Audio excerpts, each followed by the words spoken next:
maybe the way we could start this is, Michel, you could say a little more about how you became aware of John and how you became aware of me, and then what motivated you to reach out to us. And then maybe from there, a conversation can just flow. Yeah. I definitely first discovered John, and I really watched probably 100 hours of your free videos first. And I started with Spengler and then Toynbee, and went on and on. Less the postmodern stuff that you did about 10 years ago. More, I was really focused on civilization. And just on a personal level, I was a minor celebrity in my own kind of environment.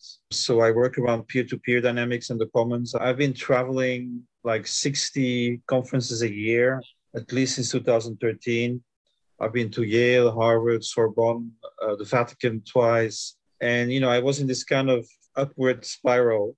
And I also managed different, Facebook forums some years ago. But then I went into a crisis mode because I got into a conflict around identity politics. And so I have to say, I was entirely on the left. I've been on the left all my life. Not like with a knife in between my teeth or anything, but, just broadly interested in human emancipation. I don't think there should be so much inequality. There's deep issues around climate and biodiversity, and, something is wrong in our system and we need to change it. So that was my basic stance of life. And, old style social leftism. I'm working class. I had a very tough childhood. My father and my mother were working class orphans. My mother was a full orphan and my father half orphan. My mother was functionally illiterate.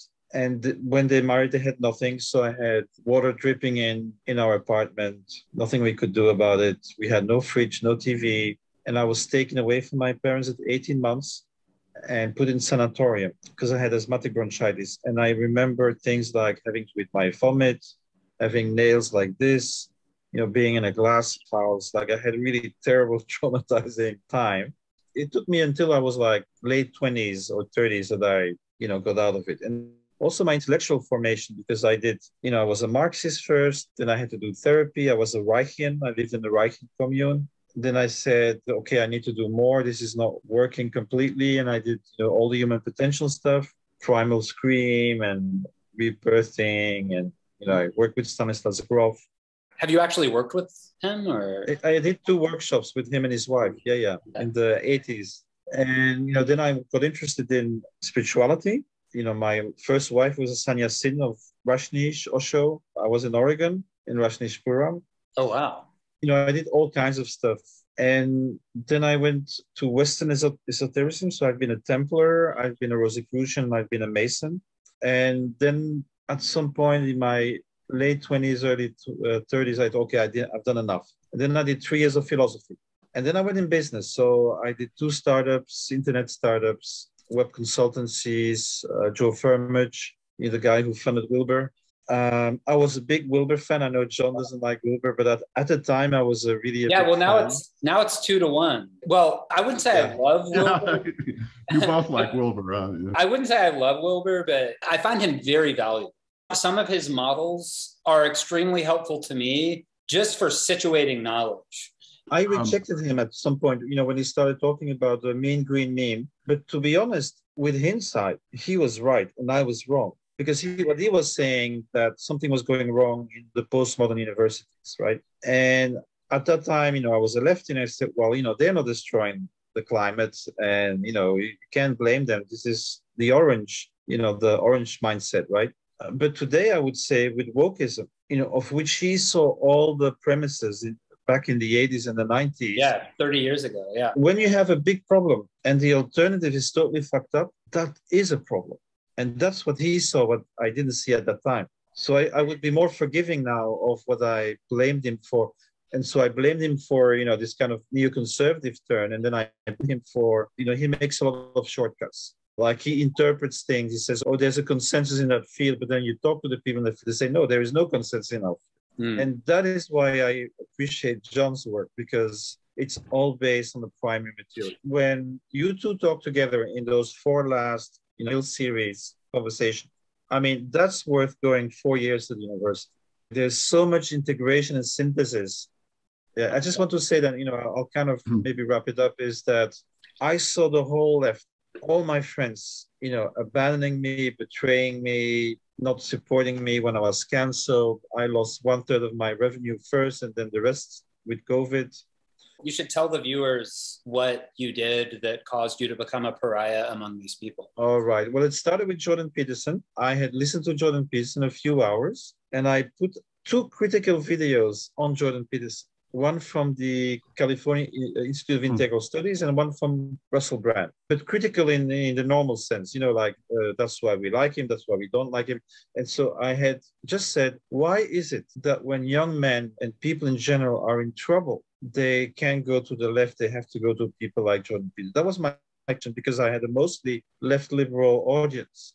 And instead of answering, I got so much hatred. So they were saying things like, oh, he wants to force women to marry at gunpoint, and then I would check it and I say, no, it's actually that claim that says it's in that video. It's not in that video. I listened to it. It's not even in the transcript. This is a complete invention. And I checked 8 different things. And then, of course, because I'm a librarian, before I was in business, I was a librarian. And I just say, well, here's the facts. And instead of having a discussion of facts, people would then say, oh, you're just a fascist like him and a white supremacist. And I was in total shock because, we can critique the left, and I actually critique the left a lot now. But I'm from a generation where I had Marxist scholars teaching me. These were serious people. They were reading, they knew stats, they would argue, they would recontextualize, but they would not lie. Like Enes Mandel was one of my teachers. They would not lie. They would not say Jordan Peterson says X when it didn't say, right? For me, it was like the left had descended to the level of the Taliban, the people who hate Salman Rushdie, and nobody has read his book. Anyway, so I had to rethink everything, and that's how I discovered John. And so because I was in COVID, isolation for 2 years in Thailand with my family, I'm pretty happy to be with my family. But given that I was always traveling before, and I was, away from home 7 months a year, when I saw John, I said, this is what I have to do. Go back to the depth, as it were, right? Really look at civilization and macro history. And so I put myself the task, and now, of course, I'm 40 years behind John, to actually read all the macro historians myself now. So I started with Spengler. I'm now doing Toynbee, but I read 2 books of William Irving Thompson. I read the 3 Vergelins on political Gnosticism. I'm reading David Wilkinson on the central civilization hypothesis. So I'm very committed to this. And I'm not coming from zero because I've studied comparative religion for 10 years on my own. I studied 3 years of philosophy, not enough, but it did give me a frame. I read for 3 years back then. And I took a sabbatical of 2 years when I started my P2P foundation work, studying transitions. And so my motivations in talking to you are multiple, which is we need to find a new breed of intellectuals who can talk about the left without distorting it, talking about the right without distorting it, and attempt at looking at relative truth claims wherever they come from. And, when I look at your work, Brandon, and that of John, I thought, well, maybe they don't know the commons that much. And that's something I can bring to your story. Because I do think, having read Peter Turchin's Psychoanalysis and, Karl Polanyi, the LibLab, Cycle Within Capitalism, I'm pretty confident that there is what I call a pulsation of the commons. And world system analysis talks about phase A and phase B, right? So you have extractive, growth-oriented, conquest-oriented phases. And then it starts disintegrating, eventually collapses. And in the collapse period, what you have is regenerative activities by the people. And then the institution of the commons comes up. And that actually heals those nations. Ecological devastation, the desalination. And paradoxically, this creates a surplus that can then fire up a new growth phase. And so my argument is maybe a bit stark. I'm saying because we are now global overshoot, we actually cannot continue even the pulsation. So we need to move from a state and market-centric civilization. And I see Ukraine as a struggle between the rentier capitalist format of the West and the state sovereignist format of Russia and China. And I think we need a third alternative, which I call cosmolocalization, which is a combination of relocalization, but keeping all the benefits of shared knowledge. There's a really good book by Mark Whitaker about the ecological revolution. And I'll just give you an example. 16th century Japan, all the warlords are fighting each other. Within that, there's a growth of the Pure Land Buddhism Church, which controls about 1/3 of the land. The farmers are armed, and they actually manages as a commons. They, the Elinor Ostrom rules are applied to the letter. Okay, then the shogun wins. He disarms the farmers. He destroys the Buddhist church, takes the land, but he keeps it as a imperial commons. And so for two centuries and a half, Japan lives within its regional boundaries with a stable population. So that's a good example of the interaction you can have between these commons that were used by the farmers to survive these war-like conditions, and then how a state system appropriates it and changes it. But in this case, in an interesting way, which is not the normal way. Normally, the new civilizations, they just destroy the commons, or they Right. appropriate, right? In this case, as happened in China, actually, in the 15th century, I think, they decided to isolate themselves for a while. But so this is a dynamic I'm interested in. And so I'm looking at, both grassroots activities where people are mutualizing a provisioning system because otherwise they can't survive. And at the same time, whether that creates at this stage, like more global institutions. So I have a personal motivation. I'm interested in working with you guys if there is any opportunity, who knows? Otherwise, no problem. But, it's something that I'm interested in. And, I'm engaged in the same intellectual project that John has been engaged in. And of course, I'm late to the table. So I'm extremely thankful to John for inspiring this, because it's really what I needed. Something ambitious to structure my intellectual life when I was isolated for 2 years. And Brandon, what you've done, I discovered you independently at first. So what you did with the Mill series, that's exactly what we need, is give voice to people who are being marginalized by the system. Are you no longer doing the Mill series? I was denied tenure. Did you know really? that, John? No, I didn't know that. I mean, I think it was a kind of a similar cancellation type story, because the Mill series, we had Jordan Peterson, and in fact, that was one of our most high profile events. But I think basically what happened, to use Girardian terms, is that I became a scapegoat for the dominant tribe on campus, and they went after me, there just aren't that many martyrs in the world. Most people either join the mob or step out of its way. There's 1,500 people recorded just this year by fire who've been canceled at academia. So that's actually quite a bit. And, I have the same experience as you, the scapegoating. Yeah. And these are active mobs. So what they do is, whenever they would know that I was invited somewhere, they would intervene. They would write to them, they would call them, they would email them and say, this guy is toxic, don't invite him. And so 1/3 of my income just disappeared in 2-3 months. And, they do it in secret, because when I have an open conflict, I can actually usually win it. Like most people say, well, yeah, for sure, you're not a fascist. But they do it in the back. And, basically, I wouldn't say destroyed my life, because I'm still here and I'm mostly happy, but it's been traumatic in some other ways, especially the betrayals of friends who don't support you, or who write you private emails, oh, we're with you, but then publicly say the opposite. So I shifted from this kind of angelic vision that most leftists have about, people can change, to a much more conservative vision, because I saw it. Yeah, actually, the whole experience has given me a much better understanding, I think, of human beings, and also how institutions function, and the incentives that prevent institutions from standing up for someone like me when the facts are pretty clearly on my side. Why it is that successive bodies at Lafayette validated pretty fallacious arguments made by my department, thinking through the motivations of all the parties, because it's not always animus. It could be cowardice. It could be petty career and social. But it's a purge. We are in a hegemonic. So here's my theory, and John can challenge it if you like.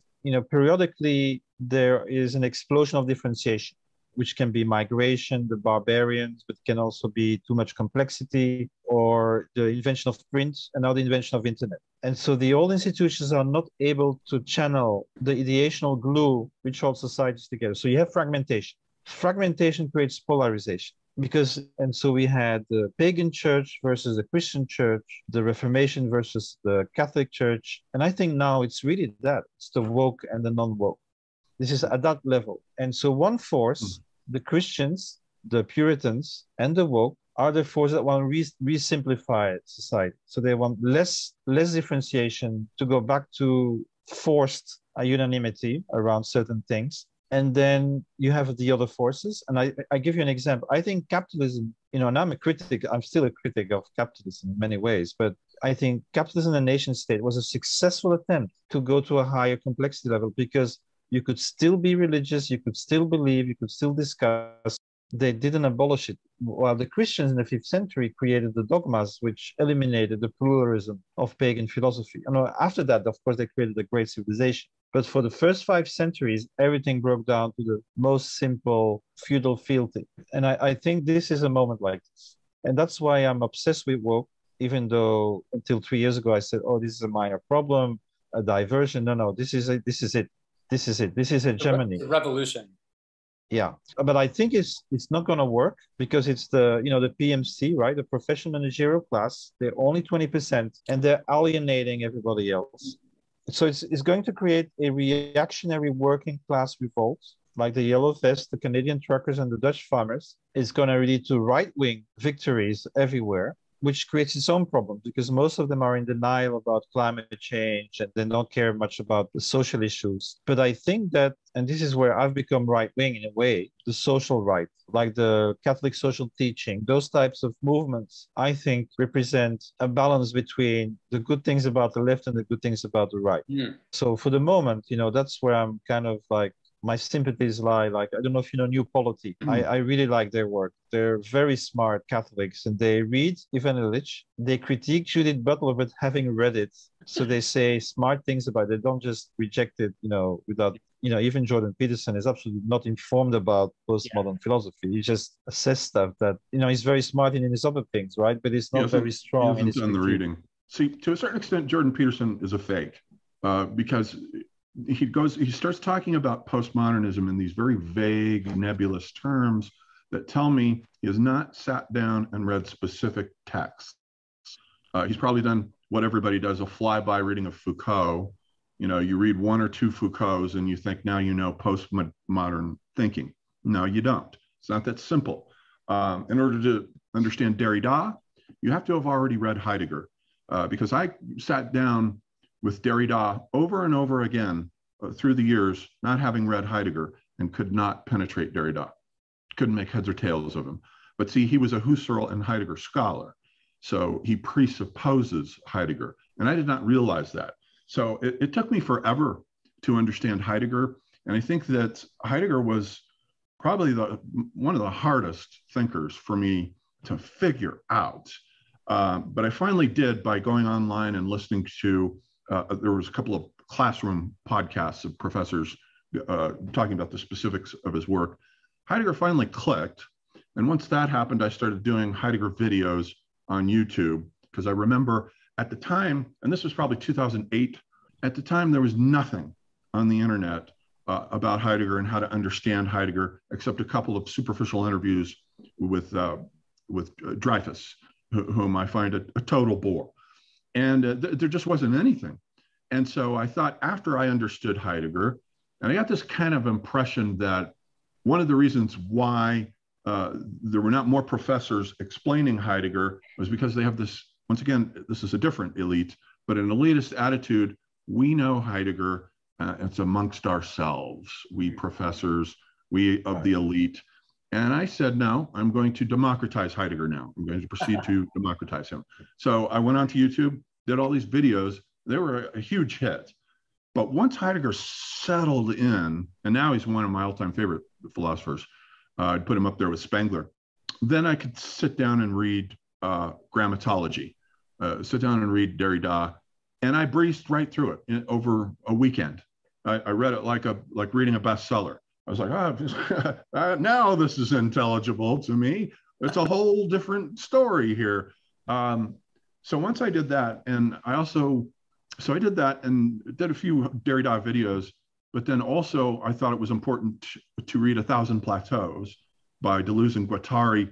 And that was a book that I only found in a Barnes & Noble, looking at the philosophy section, and this thick tome called 1,000 Plateaus. And I remember looking at it, pulling it off the shelf and thinking, that's a pretty cool title. I wonder what this is about. So it had this aura about it. And then pretty soon I bought the book, took it home. I had been reading a bunch of Paul Virilio and Baudrillard. And so I took it home and I started reading through it, and it was very, very difficult. But at the same time, I was instantly magnetically attracted to it. I could see the erudition and the brilliance here of these guys. Absolutely amazing. So I worked on that text and really delved into it. I probably have read it 5 times, gone back over it and over it and over it. Some of that stuff is really, really difficult. And there are still chapters I don't understand.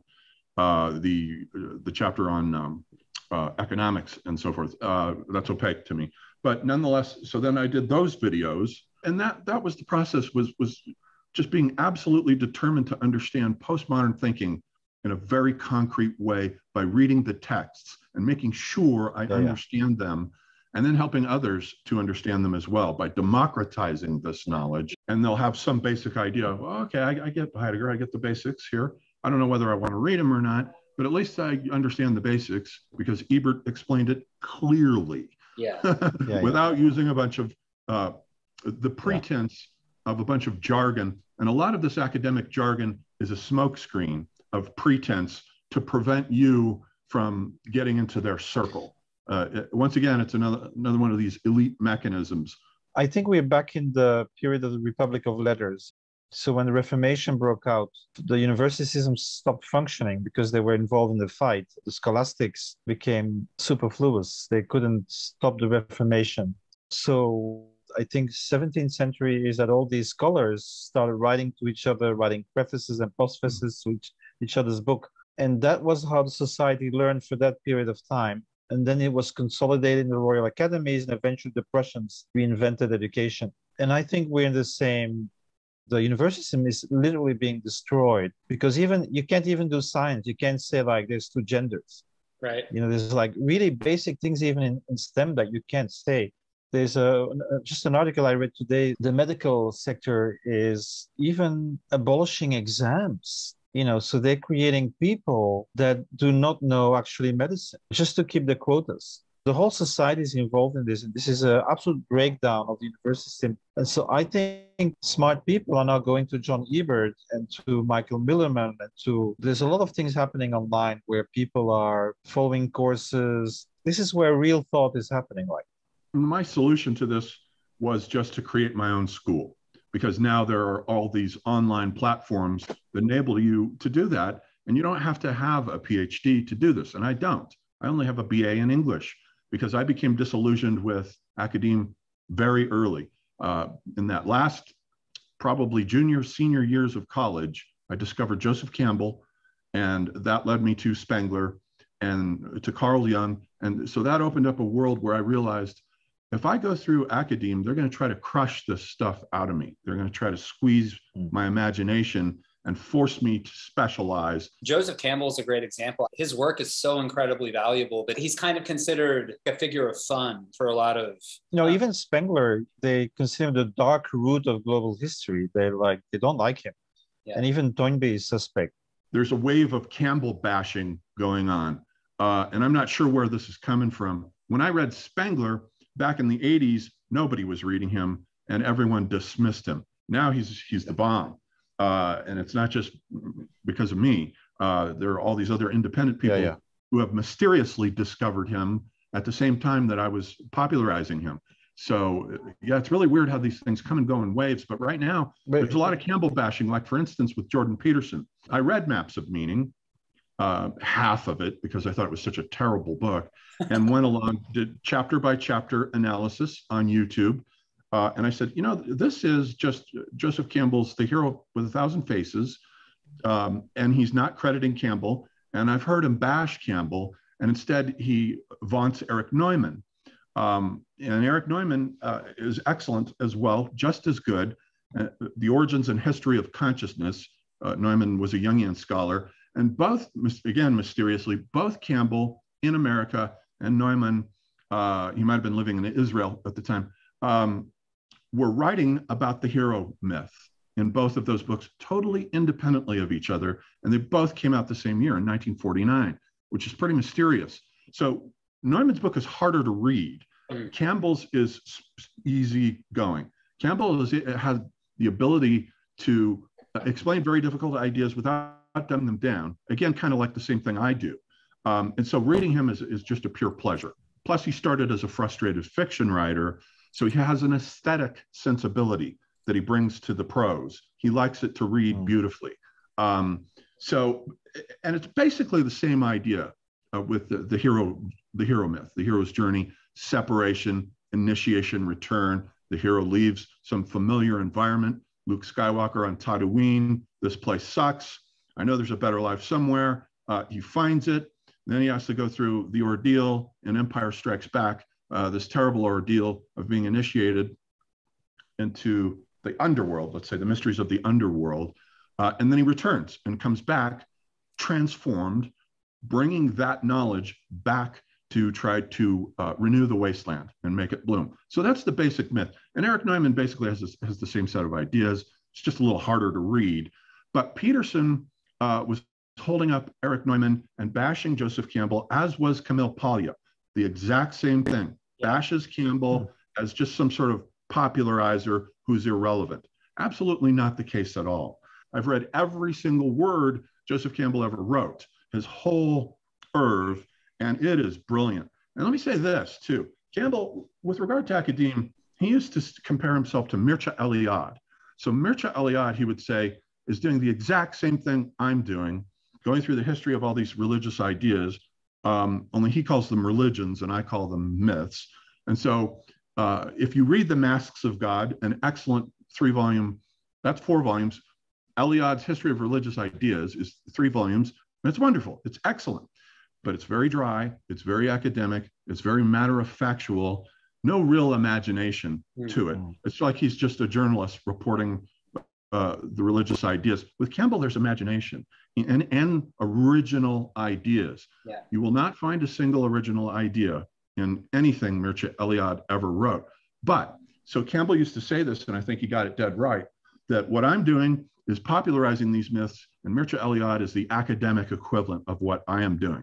So it has remained that way to this day, where it's okay, to quote Mircea Eliade, to cite him, but if you cite Joseph Campbell, it's like you farted in the room, and we'll just politely ignore it. So that's sort of what has happened, and that says a lot. One thing you said about Joseph Campbell that was helpful for me is you said that obviously he's a Jungian, although he does probably place more emphasis on the diffusion of archetypes as distinct from the notion that everyone just has the archetypes. Versus the collective unconscious. Yeah, the collective unconscious, right. Yeah. But you also said, one thing you said that was helpful for me in terms of relating Jung to Campbell is that you said that when you read Jung, which I've not done, I've only read bits of Memories, Dreams, and Reflections, but you said that when you read Jung, it's just kind of a jumble of archetypes, whereas Campbell just did this incredible job of kind of, from a religious perspective, answering 2 of the questions we've been talking about, namely, what are the great domains across the world?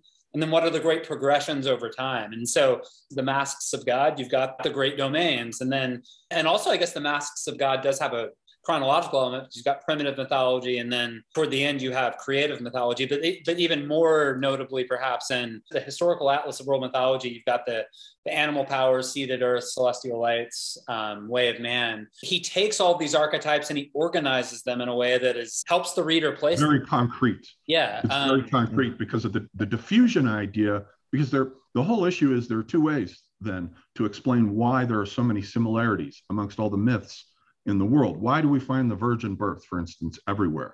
It's not unique to Christianity by any means. So how do we explain that? And so Jung's explanation would be, well, they just come out of the collective unconscious. They're part of the programming. They're part of the instincts of the human psyche. And so that's why. So that's his explanation. And Campbell says, well, wait a minute, but it's interesting that cultures that are geographically contiguous with each other tend to have more similar ideas with each other. Isn't that interesting? So there must be some geographical exchanges that have been going on here. Think of the great Chinese novel, Journey to the West, which is the story of a monk, Buddhist monk and his companions. It's a sort of, and it's meant to be a popular novel, but it's not easy to read. And they're kind of like a Fantastic Four. They have all these superpowers, the pig man and monkey, who becomes very famous. And so they go on a long, long journey to India to get Buddhist Yogacara texts. and bring them back. So there's a concrete example of this kind of diffusionary interchange that has been going on for a long, long time. You have to consider things too, like Campbell points out in the historical atlas, that the old Silk Road was open between 100 AD and 100 BC and 100 AD from Cadiz, Spain to Shanghai, China. And there was all this commerce going on for a very vast geographical extent. But there's also, there's Buddhist monks, there's wandering sannyasins, they're exchanging religious ideas and archetypes all across that, that domain, that old Silk Road there. So Campbell, the great thing about him was that he was able to take these archetypes and concretize them and say, well, no, look here, there's been exchange here. So we have these two different explanations for why religious ideas have all these similarities. Right. And I'm sure both are true to some extent. Of course, you want to be precise about that, but actually there's a lot at stake there, because it's quite remarkable when an archetype is truly part of the collective unconscious, right? So those are two very different answers. I just wanted to mention, John, I am very close to Cadiz, Spain right now. I'm in the Algarve, which is the southernmost region of Portugal. We just got down here from Lisbon, and we're driving across to Cadiz and Malaga in about 5 days. Nice. The history of southern Spain and southern Portugal is quite remarkable, because you've got Phoenicians.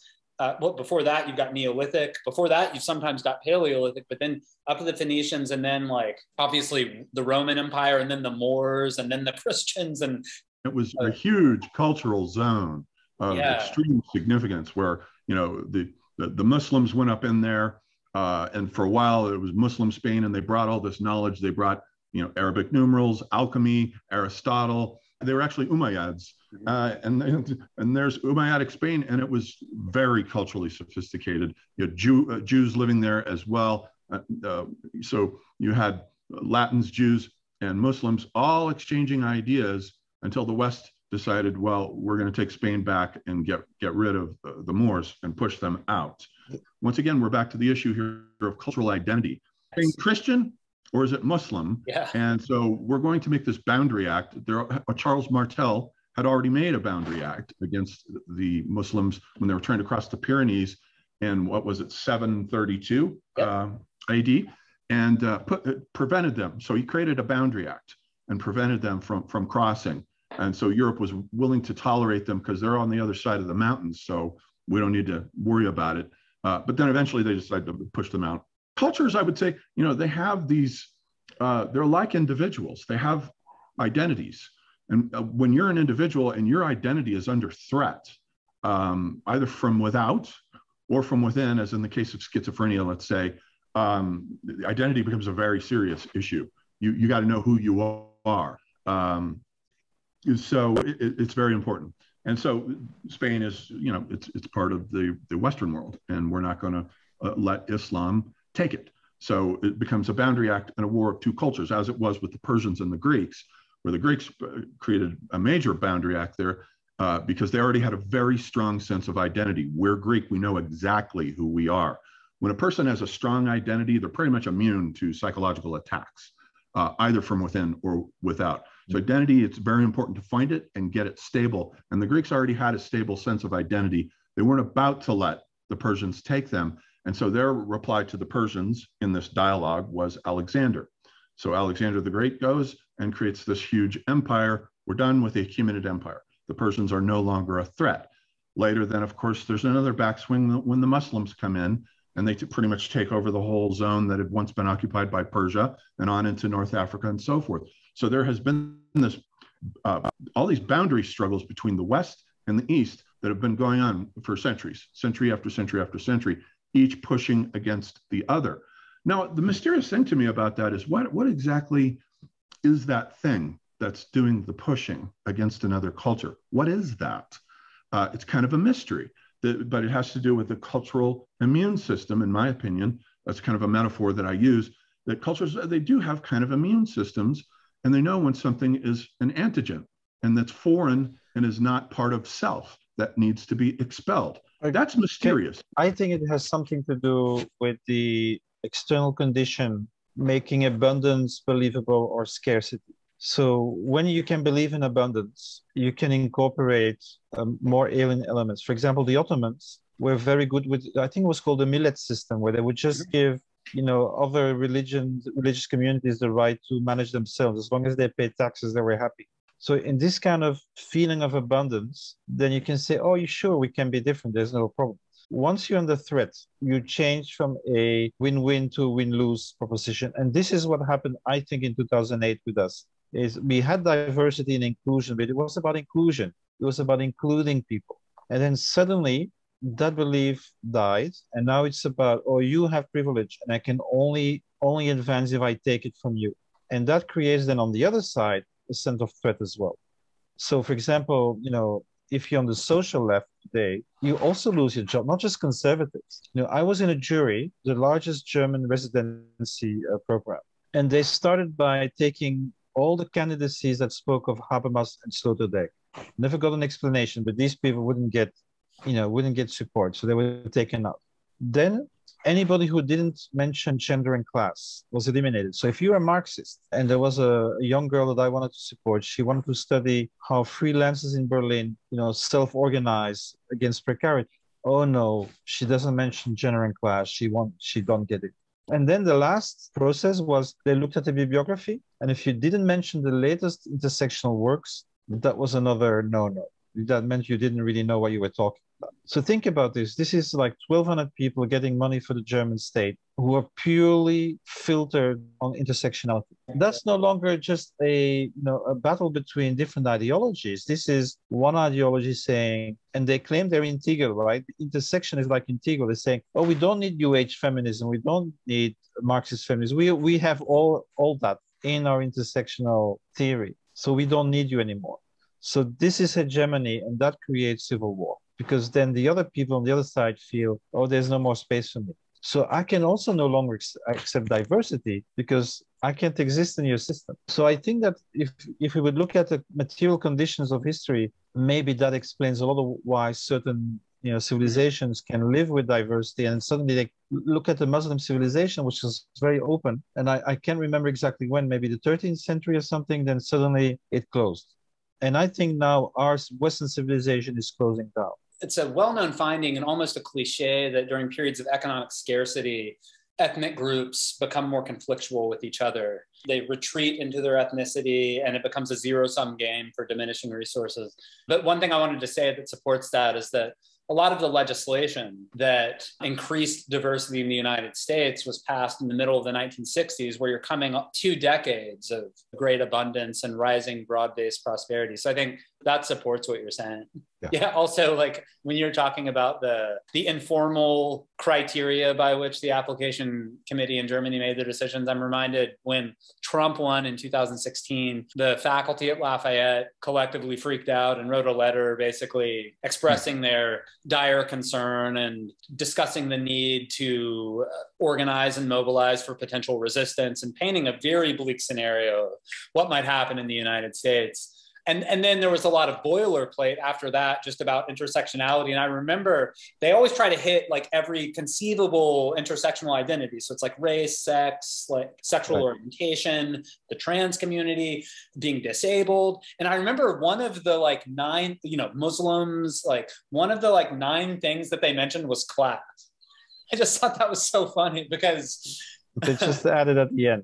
Yeah, right, exactly. Yeah. I think in the United States, my view is inequality of life and inequality of opportunity rooted in class difference is probably the biggest injustice in the United States today. And what I mean there is like if you're born into a poor family, doesn't matter what the color is, the likelihood that you're being born to a single parent in a decimated community with a real poverty of stimulus, of external stimulus, and a lot of bad influences around you in a horrible school system, the likelihood is like pretty high.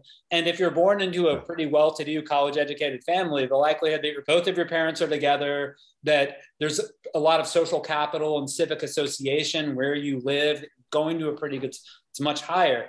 That's a huge problem. It's a problem that's been getting worse for 50 years. And what the contemporary progressive left in the United States has to say about that is that it's one of like 10 issues, Right. rather than being a central issue.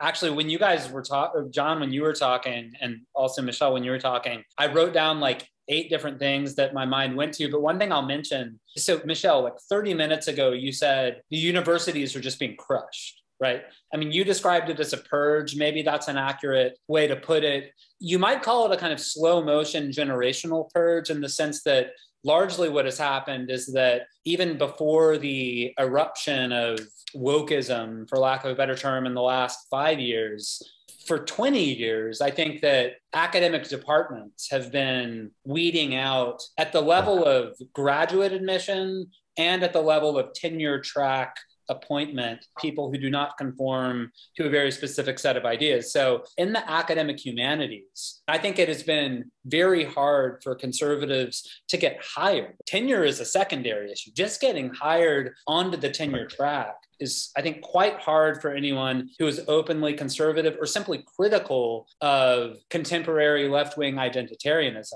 Anthropology, sociology, history, English, comparative literature, increasingly the social sciences like political science and economics. And now it's getting even into science.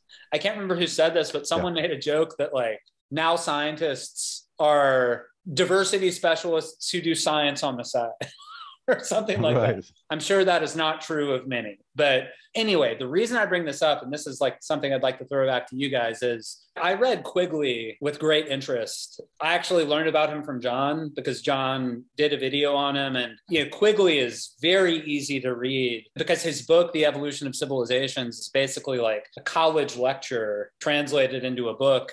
I find some of his concepts extremely useful. The notion that vested interests leading to the institutionalization of once vibrant instruments of expansion, that being a fundamental cause of civilizational decline, I think is very useful. But then this idea of when you have an institution, economic, intellectual, whatever it may be, when you have an institution, or as he would say, an instrument that is no longer serving its function, that has ossified into an institution, then there are 3 possibilities, right? There is nothing happens. The forces of reaction win, the forces of vested interests win, and the civilization dies. Or you can have reform and circumvention. And, when I think about the university, and I think we could apply this to many things. We could apply it to contemporary media. I mean, Michelle, in a way, your point is that this new ideology, this new meme or virus of critical social justice, I agree with you that the woke against woke dichotomy is fundamental. And I say that because I see critical social justice penetrating the entire Western, or at least American establishment, the entire establishment, academia, media, corporations, sports leagues, any association like the American CIA, FBI, everything, right? Oh yeah, the public sector, World Economic Forum. Yeah, like the public sector, the private sector, all major civil society organizations, all major kind of checkbook organizations. Okay, so one way to think about it is that our instruments of expansion, knowledge producing, prosperity producing instruments of expansion are institutionalizing along kind of critical social justice lines. Quigley would say, well, here, now you need to decide, and maybe these are not mutually exclusive. In fact, they're not. You need to either reform these institutions or circumvent them, or you're going to die.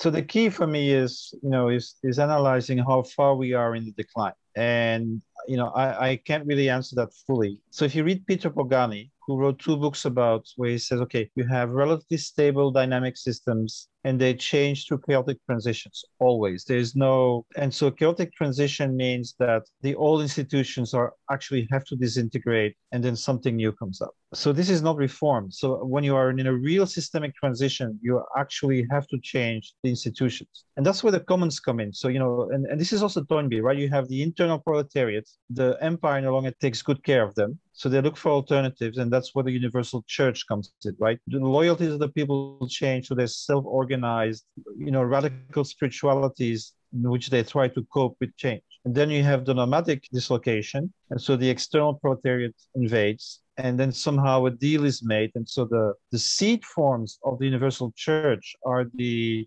form that a new civilization will take. So is that still true today or not? So that's a big question. Mm. But one thing that people are doing, for example, I did a study on urban commons paid for by the mayor of Ghent, Belgium, a city of 300,000 people. And so there were 50 urban commons in 2006 and 500 in 2016, a tenfold expanse. So this is 2-3% of the population, young, educated people who say, well, I can't get a house, transportation is too expensive, I can't get good organic food. And so they're organizing these entirely new ways of getting their organic food and, community land trust and co-housing. And this is exploding. So this is what I call the seed funds. But at this stage, they're undercapitalized. So they're still at the marginal stage. What if somehow they could connect with some global alternative form of capital? And so that's kind of what I'm working on. Is like, can we have political and economic allies to expand that kind of survival-oriented alternative? So this is the problem. So today, the elite is detaching from the people. And ideological cartels can destroy a society. In 17th century Holland, an ideological cartel convinced the regime to abolish the guilds. The urban proletariat had no longer a reason to fight for the country, and the hegemony of Holland collapsed. So now we have a woke ideological cartel who expanded after Occupy. Occupy was a direct attack, 99% against 1% of the narrative of the neoliberal system, right? And that was super scary. And this is described in a book called Woke Inc. or Woke Capital Inc. And so suddenly you see Google Ngram shows this, like all the press at the same time starts talking woke language. That cannot be just coincidence. Right. So it was like a strategic decision. Oh, we can't go there. So how can we get out of this?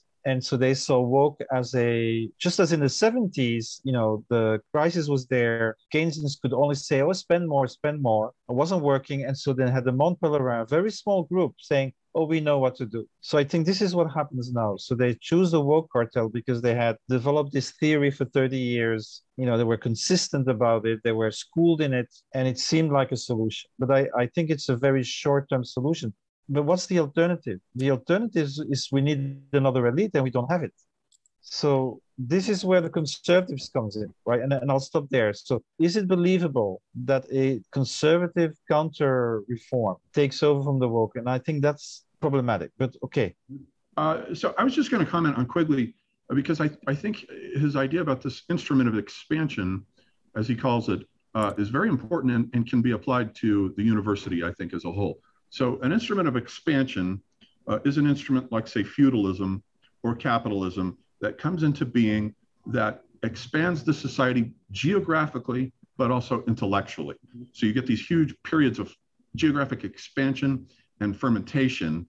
And we were talking before about the interaction in Spain between the Arabs, the Jews, Christians. Out of that interaction was born the university system. It can't be a coincidence that all that's going on and then universities start coming into being around the year 1200 in Paris and in London. They start springing up specifically to study the works of Aristotle. And they're using Aristotle basically as the curriculum for these courses. But all this knowledge that has been absorbed from the Muslims, from the Umayyad Muslims, is applied. So you get the birth of the university as a new instrument of expansion that expands our intellectual horizons. It leads to all kinds of new developments. But now it is at a point, I think, where it has petrified into an institution. And Brandon, what you were saying about the three possible responses, reaction, reform, or circumvention, I don't think it can be reformed. I think it's so far gone that it's just a dead thing. And we're like, people who have discovered, let's say in Jurassic Park, I love using popular metaphors, Jurassic Park, where she finds, the Laura Dern character finds the Triceratops that's dying. And there's nothing they could do about it, but just sit there and watch it die. That's the university system right now. So, but the other possible thing is circumvention. And what I have done is to circumvent. I've gone completely around these institutions to create my own school. So I've created my own online school on the Teachable platform as a means of circumventing a dead institution, which I hope, my hope is that the school will flower and lead to other things. Other people will come in. I'll hire other teachers. We'll have an administration, and it'll become a real school instead of just me talking. But the idea that's the seed, though. You got to start somewhere. So that's my idea for forming a possible kind of intellectual internal proletariat that has seceded from the body social, which is the dominant minority, as Toynbee calls it, because the creative minority that originally brought the university into being was just that, the creative minority. And the creative minority inspires mimesis. Everybody wants to imitate what the elite's doing. They want to learn and have degrees and write books too. So the mimesis has slowly failed. Now it's the dominant minority. The minority trying to create an internal proletariat, an intellectual internal proletariat that's kind of like a mole burrowing up from below. Oh, and me popping my head up into this world and saying, oh, it's pretty. There's a lot of shit down here. You guys should check out these tunnels. You'd really like them.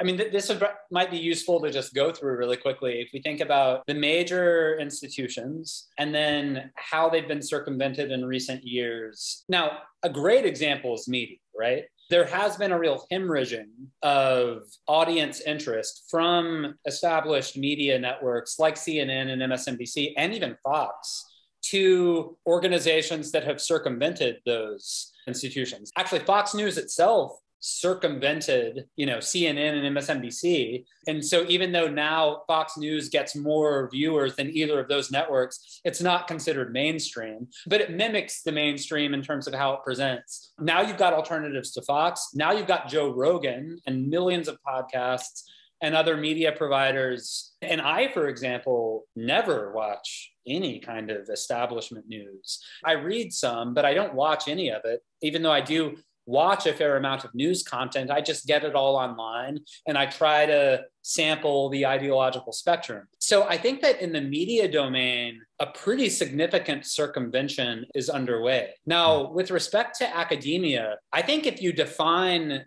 academia as higher education, truly, the substance of higher education, thinking really hard and rigorously about very important issues ranging across the disciplines, then higher education no longer exists in the university. So much intellectual seeking and searching is going on outside of the university now. Whereas in 12 and 1300, I mean, you had to go there because that's where the books were chained to the lectern. That's why they're called lecterns. That's why a lecturer is called a lecturer. You just read the book. So again, I think the dissemination of information about current events, in other words, the media, as we think about it, that already has been circumvented largely. And most of the people who watch mainstream cable news are boomers, no offense to any boomers. So it seems like that's already been circumvented. Now, academia, it's interesting because even though if you're an intellectual seeker, you very likely are at least going to supplement the academy with your own internet research. But what's interesting is that universities remain very influential. It's validation.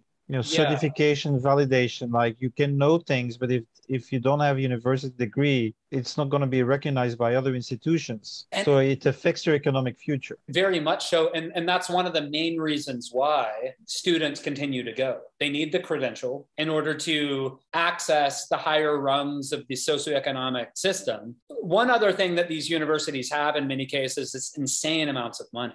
Endowments that they can fund higher education just on the interest of for a long time.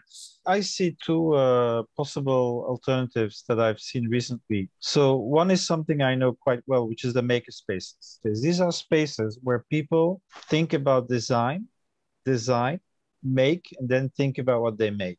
So we have there a community-oriented third space where people have technology to make things, and they're no longer in the Cartesian split between the managerials and labor. They are a community, and they all think, of course, they're highly educated. This brings to my second point. So I see makerspaces as kind of like seed forms for new type of territorial development. The other thing is St. Joseph College, which has just been created by New Polity. And so here's what they say, and I think John will see that makes sense. So today you're a student, you have to go into debt, and then you come out of university and you're not sure to have a job, you're precarious, by being an assistant for 10 years. So New Polity is educating craftspeople and giving them a philosophical education course, it's Catholic social teaching, so it's like Aquinas, but they teach, about the dignity of work, and at the same time they have a skill. And so as of the second year, they start earning money.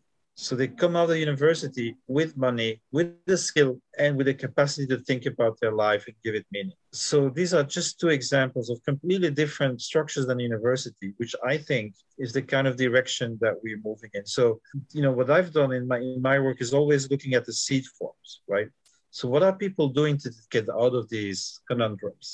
And of course, it's Darwinistic. A lot of them will not succeed. So you have also to look at, a lot of seed forms don't stay seed forms, they just die out. But some of them become permanent, and maybe sound ridiculous, but think about permaculture.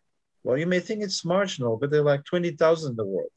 I don't think that's no longer marginal. This is a remarkable viral expansion of something that seems there to stay and that teaches people systemics, in a very concrete way around agriculture. So I think these are the things that we have to look at and then find a way, okay, what is the part of the elite that can support this, right? Because there's no social revolution succeeds entirely from the grassroots up. So the reason Buddhism disappeared in India was because when the Mughals came in, they killed the monks, so they had to flee to Tibet and Sri Lanka. So when the Mughals weakened, Buddhism didn't resuscitate because they had no elite. And it's the Hindu, popular Hinduism that recreated a new Hindu renaissance, right?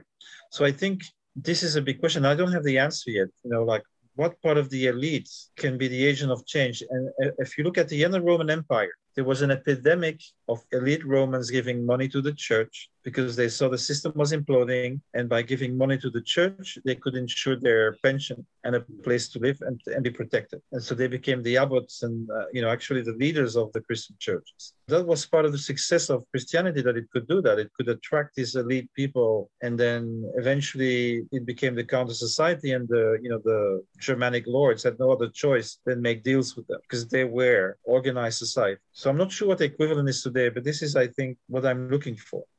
So what's the universal church today? Yeah, I don't know. I think that the internet here is a game changer. I think that the advent of the internet, because the basic structure of the internet is what Deleuze and Guattari and A Thousand Plateaus call a rhizome. It's rhizomatic, it's not arborescent. The university has an arborescent structure that has a vertical hierarchy like the military does, that you move from rank to rank to rank. That's arborescent. Rhizomatic structures, and there are all kinds of them. Street gang is a rhizome. A pack of wolves is a rhizome. The rhizome in a forest, as opposed to the vertical trees. So we get the internet coming in. It was designed rhizomatically to decentralize. And rhizomes, as D&G point out, are extraordinarily tough to eliminate. As anyone who, like I did in my previous place, was fighting ants constantly because they're a rhizome. They don't have a center. They're all sort of horizontal, and they're extraordinarily tough and very difficult to destroy. So I think we have the internet coming in designed as a rhizome, and it is now having a disintegrative effect on the university as an institution. And it may be where the new instrument of expansion comes from the internet, with individuals like me, who it has without a degree. When I left college after my senior year and decided not to pursue a degree, I knew I was going to have money problems my entire life. I knew that without a degree, and indeed I have had. But nonetheless, I was persistent. So I founded my own school online. We've got Michael Millerman, who has also founded his own school online. We've got other individuals like Justin Murphy, whom I taught a class for on Carl Jung about 2 years ago. Justin Murphy is another example with his Indie Thinkers platform of a professor about your age, Brandon, who PhD and everything, decided to leave academe, roll the dice and leave it. After conversing with me a few times about, what's my experience been like with self-publishing, which is, again, another circumvention, because I think publishing is also a dead institution. And it's not, all these things came into being at the same time in the 12th century, manuscripts, and then, of course, eventually in the 15th century with the printing press.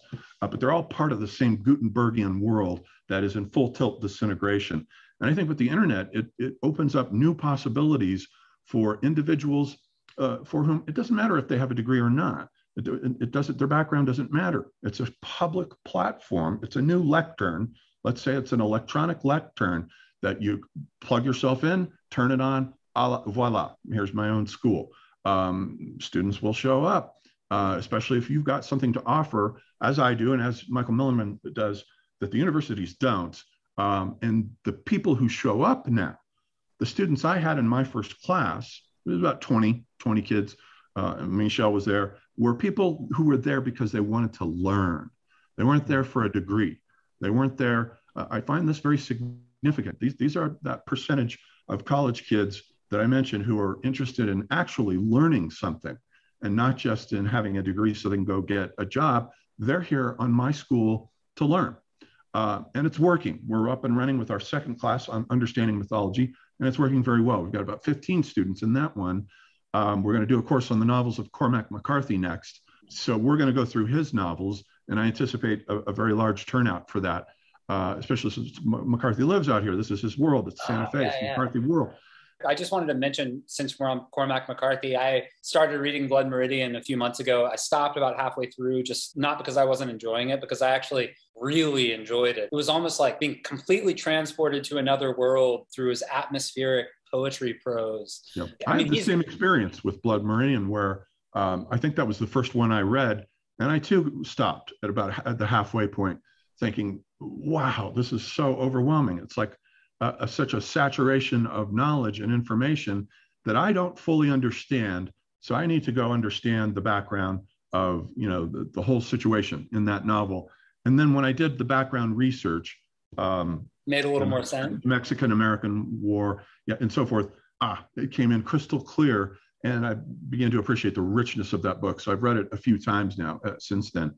But continue. Absolutely incredible. But yeah, so no, I've made my point basically that I think the internet is the new instrument of expansion, where we're going to see a new creative minority spring up, and they're going to pose a huge threat to the autonomy of the university system. The internet's still new. We haven't even begun to see the possibilities of what it's going to do. And when that wave hits over the next decade or so, we're going to see a whole intellectual transformation in this culture and this whole society globally, not just in America or in the West, but globally, because the platform is open to everyone and anyone who wants to create their own schools and has the courage to do so and isn't worried about the stigma of it. When something new comes along, very often it's viewed with a stigma. Oh, self-publishing, that's ridiculous. Self-publishing is, that's a vanity thing. Not anymore, it isn't. Amazon has opened up a whole new door, and I have converted professors to self-publishing. My friend John Lobel now self-publishes routinely on there. He's a major academic who's been around forever. Other artists, other individuals, I believe Justin Murphy decided to go with self-publishing after talking with me. So I've converted a lot of people to it because, once again, the publishing industry is a dead institution because now it's only about money. It's no longer, there's no way a Joseph Campbell or a William Irwin Thompson could be published today. So the publishing industry is dead too. And so once again, though, this is going through the internet, this whole self-publishing horizon, which I foresee to be the future of publishing, in addition to the founding of these individual schools. So I think I was initially nervous about the internet back when I was watching it develop, and I was critical of it in my book, The New Media Invasion. But I've since come to have a different attitude. Now it's my all-time favorite medium. I think it's the greatest medium that has ever been invented, because we take McLuhan's comment that the content of a new medium is a previous medium, such as, for example, the content of the publishing industry were the illuminated manuscripts. The content of film is the novel. The content of, and on and on and on. The content of the internet is all previous media since the writing of Gilgamesh on these cuneiform texts. It's all in here, everything. So it's totally all inclusive, and it's amazing. So, and that is extraordinary power. That is just to have control over media, because media is what controls civilization. You have to master writing in order to make civilization happen. So media is absolutely one of the key instruments of creating a vibrant civilization. Writing, mathematics, everything depends on media. And so here we have now the ultimate medium, this all-inclusive medium that is going to show us marvels. I think this is what the next civil war is about, as it were. So we have this extraordinary invention, and then we got, like they imposed on it, on the original peer-to-peer structures, they imposed the client-server architecture, and then, the business and government control. And today, if you're on Facebook, Twitter, these are no longer free speech platforms. You have to be careful about everything you say. They have all these algorithms, and so they're trying to suppress it. And I agree that they won't be able to fully. But what you see already is that the right wing, which is the main target of censorship today, they're going away. They have their own locals and what is it called, Gap, and I don't know them very well. So this is happening right now. So what they're doing is, like, because they lost control of mainstream media, but they still use the mainstream to repeat the narrative all the time, the same narrative, and then they use the algorithms on the social platforms to make sure that you don't hear the other, right? Especially like on chosen topics like Ukraine, COVID, trans issues. Like, you just can't say a lot of things, including just stating facts. It's impossible to state simple facts. They kick you out. Just to add to that, because it's a great point, Michel. And of course, one problem with the internet is the network effect, meaning that the first to the market has a monopoly. And then, so then if some interest can capture the monopoly, then effectively you're sort of turning the rhizome into a tree. However, this is something I wrote about in the New Media Invasion called the Hydra effect, where, and there I use the example of the Hitler video that they had from the movie Downfall about him, where they have, it's copyright stuff, right? But they have all these individuals, he gives a rant in there, and they have individuals that reprogram the rant to like make him sound like he's ranting about how his fingers are too big for his cell phone. Absolutely hysterical. And the owners of the movie kept taking it down, and it kept springing right back up, because there again, that's the rhizomatic decentralizing power of the internet. No matter how many of these monopolies like Twitter or Google show up, there's always going to be a billion others that can show up and will show up to decentralize their power. One question we might talk about another time is, I think it's hard to argue with you, John, that in the long term, the rhizomatic nature of the internet will corrode the arborescent institutions that still constitute the establishment. But then the question is, will the rhizome also corrode society itself?